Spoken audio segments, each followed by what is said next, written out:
So this section covers what is basically an introduction on what's on every page in this library research guide. Now, this library research guide is very, very important because it provides you direct links to certain key resources as well as some good suggested databases for your particular type of assignment. So the home page is where you can go to get help. It includes a link to the library app called Lean Library. This is a especially important app to have because when you're searching Google at large, it will lead you to, it will let you know if something is available in the library. We have our hours listed below on here, as well as, I know I forgot to show this in the previous section, but it's here now. How to get into databases off campus, including alternative means, how to contact me, as well as our Google Slides presentation. So this is basically our introductory type of page. The search terms page, consider this your crossword clues page, because sometimes different words and terms can be used for the same thing. There's a lot of similar, different words that mean the same concept or similar concept. Sometimes they're directly synonyms, you know, and sometimes they may be as close to that category, like a broader category or a smaller category. And so this is where you go to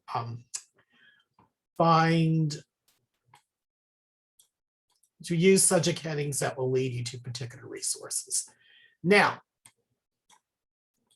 Library of Congress is interesting because sometimes they come up with subject headings that you have to be a little bit more alert about. Sometimes, for example, most often things are in plural, but sometimes some concepts are singular. And I have given you examples of that on here, but in most cases, it's usually plural. And when it comes to how they determined if you're in the United States, for example, all ethnicities and races and religions of people who, if they're in the United States, the second word in most cases is Americans. So for Blacks in the United States, even though not all Blacks came from Africa, the usual term is African Americans. However, outside the United States, then you use the term Blacks. But if you use Blacks, and if you're having trouble finding information about Blacks in the United States, that's because you need the separate subject heading African Americans. So I want you to be aware of that concept. Another concept you need to be aware of is spelling. And boy, I can tell you that when it comes to spellings for our direct regional ethnic persons in our novel, there are quite a few variant spellings. So first, what I would advise is if you run into serious challenges, start by place. And usually it's the most modern country, region, location. So that would be Ghana. Otherwise, if you do search for a certain group of people, then it's important to know what the standardized spelling is. So, for example, Ashanti is sometimes spelled Asante or with an E at the end. It is actually Ashanti with an I at the end, and it's ASH at the beginning. And notice that this may actually be required as well, because there are certain variants, especially there's a rapper out there named Ashanti, and if you want to say, gosh, I'm getting nothing but articles about the rapper Ashanti, it is probably useful to also include the next part. So the official subject heading can be Ashanti African people or Ashanti people of Ghana. Similarly for the Fanti, also with an I, and also again, African people at the end. And this is just an example of some variations. You may have to do some other variations, even on top of that. And I will give a separate section about how to, well, when we go into databases, I will show you a little bit on how to find these subject headings, because they are listed along with the article, either in the results or in the article record itself. So it's important that you look for these, because and when you, as you come across these, definitely jot these down, have them in your record, or copy and paste them onto a separate Word file or your cloud, because it's going to save you a lot of time. Sometimes differences in region may take place. And likewise, because Africa is an entire continent, it may be helpful to focus more on the individual region, but it depends how you go on your search. Now, sometimes what we think would be being used is not. For example, the abolitionist movement doesn't come across as a subject heading as often as anti-slavery movements do, because there's more than just the abolitionist movement that name in United States history, believe it or not. And then if you're looking for those part of the abolitionist movement, then it suggests abolitionists. So you see the various different suggestions here. Yes, even for, by the way, this is the correct spelling for our notorious spider here, Anansi. Make sure you have that spelling, but you notice after that, legendary character. I know where we go. And then if you need to go broader, spiders in folklore. Candy cloth, by the way, if you do that in terms of mythology of the Ashanti people, you're going to have a little bit, it's not that muddled, actually. It's pretty easy, but it depends what the official subject heading is. Now, also mentioned on this page is sometimes you may have to use general keywords that are not official subject headings, such as Gold Coast and slave trade, or even something like 40 acres and a mule regarding what became the sharecropping that eventually happened in the United States South, for example. And you can even do a search where you have certain words that you don't want to come across, such as this example here in Shanti, not rap. So that's what this page is about. The reference books page is where you go to get general background information. And I'm going to provide a separate section where we especially focus on this page. So we'll get back to that later. This is where you go when it comes time to find articles, and maybe some ebook articles, but this is where you go when you want to go to articles. So this is after you've got your solid background, you know what the mythology about the spider is about, or you already have some good general understanding about the Ashanti people, maybe even back in the 17th and 18th centuries, something like that. And so now you're ready to explore deeper, and that's what this page would be about, is where you go to. The footnote chasing page is where you go when you found a fantastic article. And not only is that article fantastic, but they've made some references to some other sources, and ooh, I wonder if the library also has that resource. So this page is where you go to find those, as well as some clues and tips. So it includes searching our largest databases. Our largest is Articles Plus. Our next to largest is OneSearch, which is our library catalog, which searches for, this link goes to searching a lot of articles as well as ebooks. And then if for some reason they don't come up there, but you're wondering if you can still find it, then you can start exploring Google Scholar and books, as well as some certain smart searching tips for Google at large.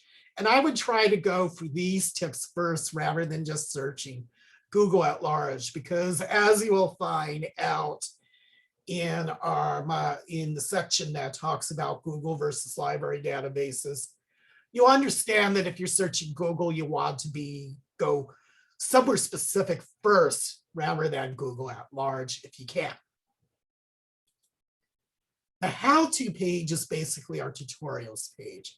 So listed on top is a more detailed search path modules page. This leads you to, this will go into details in terms of how to find an article or how to come up with a search statement, that type of thing. Listed below that is if you want to avoid plagiarism, there's a wonderful tutorial. Las Positas has provided a nice adaptation that you can focus on there, as well as some actual live web tutorials, including introduction to databases, how to find online criticisms, and it's not showing up there, so I'm going to investigate why it isn't, because it was showing up, but also how to use Gale eBooks, which is database very likely you will be using in addition to at least probably one of the EBSCOhost databases.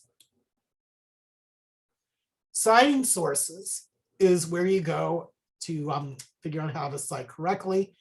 We have a handout, and this handout pretty much covers the most often type of cited resources. And so this is where you would go to follow those instructions. We revised it not that long ago.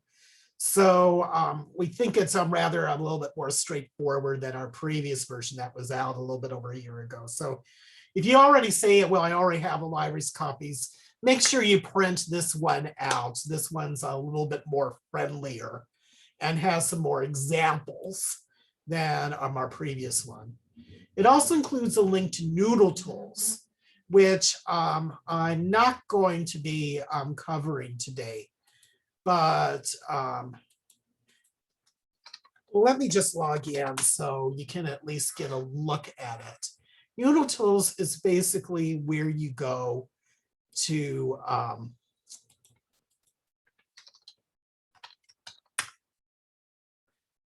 okay.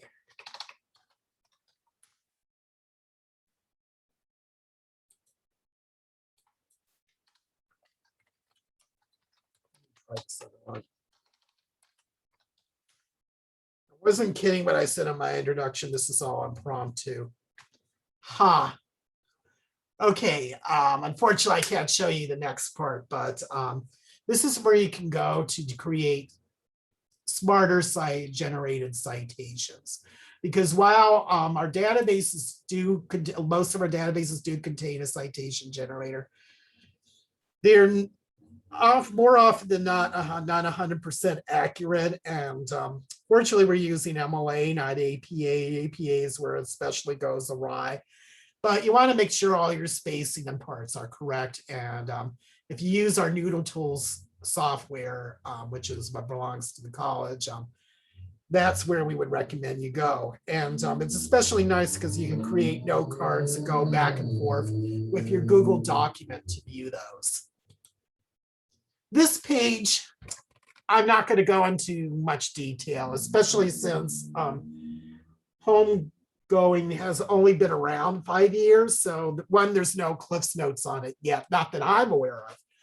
But any type of, or not any type, but most notes are basically there to make a fast buck.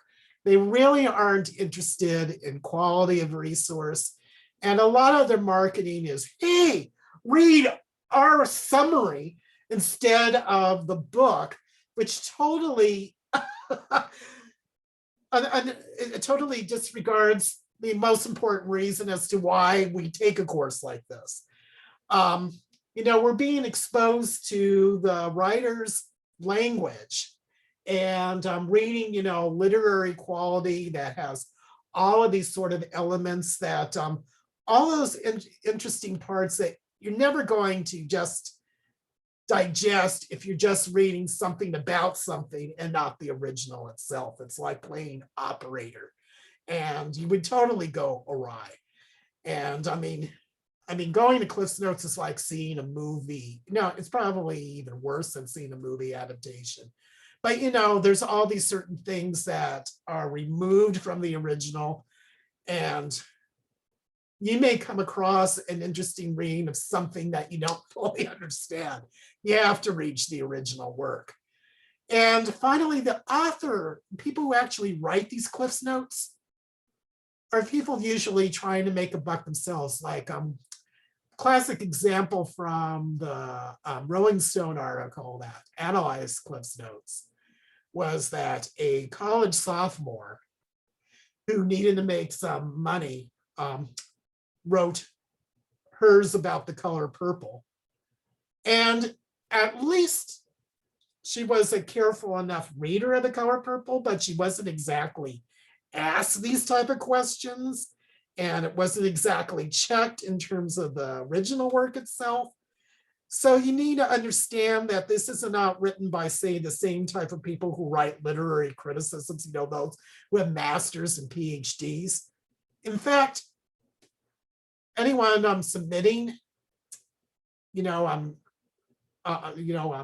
resume would probably not, if they wrote a Cliff's Note, they probably would not include it, because it is in a way considered notorious in the scholarship field. So you need to understand what it is, and it's not part of scholarship. And so it's just something that I always make sure that your instructor probably has already covered it, but it's important for you to understand what the shortcomings are of notes in general. And especially these days with World Wide Web, where we have notes all over the place. The quality is probably even worse than it ever was before. Finally, public World Wide Web. And so there is a link we provide for our own custom search engine if you want to go there. I recommend going there last, though, because what you're going to find from our own resources that we've either purchased or subscribed to are usually going to be a better quality, even with what we were able to find of the better websites out there in our custom Google search engine. And then the rest in here covers what I'm going to be talking about in Google, searching Google versus databases. But one thing that I will talk about there, and I'll mention here, if you can allow yourself 10 minutes, I strongly recommend you watch Dr. Sophia Noble's presentation. It's only a little bit over 10 minutes long. And she can pretty much tell you the problems of Google searching, especially when it comes to finding topics such as what's covered in our book. Because especially finding information about girls and being led to porn, or finding information about African Americans and coming across racist websites. This unfortunately happens more often than you think. And while some of these problems are systematic and go beyond, say, how Google is manipulated, Google is manipulated. And all those algorithms can be manipulated or taken advantage of on those mathematical formulas that determine one's search results. And it is, Sophia Noble really covers it well. So I definitely recommend that you see that portion as well. So that's it for this section. Again, as I mentioned elsewhere, when you're going to individual pages, you want to make sure you're at this level below the title, not above, because above is referring to a library website at large, while these tabs referred to the guide itself.